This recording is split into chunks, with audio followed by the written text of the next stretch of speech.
नगरचे rail star सनी जाधव यांच्यावर प्राणघातक हल्ला घडलीय। नगर कल्याण रोडवरील जाधव पेट्रोल पंपामागील परिसरात प्रसिद्ध रुबाब मेन्सवेअरचे मालक आणि रेल स्टार म्हणून ओळखले जाणारे सनी जाधव यांच्यावर जीवघेणा हल्ला करण्यात आला। मारहाणीनंतर हल्लेखोरांनी गावठी कट्ट्यातून गोळीबार करण्याचाही प्रयत्न केल्याची माहिती समोर आली आहे। पोलिसांनी तात्काळ कारवाई करत दोघा संशयितांना जागेवरून ताब्यात घेतले आहे। ही घटना 17 मे रोजी सायंकाळी 7 ते 7:30 वाजण्याच्या सुमारास घडली। सूत्रांकडून मिळालेल्या माहितीनुसार बोरगाव येथील रवी साळुंखे आणि निखिल चव्हाण यांनी सनी जाधव यांना अडवून मारहाण केली। यानंतर परिस्थिती अधिक गंभीर बनली आणि हल्लेखोरांनी थेट गावठी कट्ट्यातून गोळीबार करण्याचा प्रयत्न केला। मात्र घटनेची माहिती मिळताच पोलिसांनी तत्काळ घटनास्थळी धाव घेत दोन्ही संशयितांना जागेवरून ताब्यात घेतले। या घटनेमुळे नगर कल्याण रोड परिसरात काही काळ तणावाचे वातावरण निर्माण झाले होते।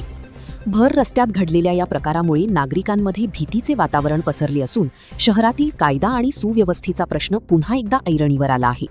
या प्रकरणामागील नेमके कारण काय, हल्लेखोरांकडे गावठी कट्टा कसा आला आणि गोळीबाराचा उद्देश काय होता, याचा तपास पोलीस करत आहेत। सनी जाधव यांच्यावर झालेल्या या प्राणघातक हल्ल्यामुळे अहिल्यानगर शहरात खळबळ उडाली असून पोलिसांच्या तपासाकडे सर्वांचे लक्ष लागले आहे। Bureau report.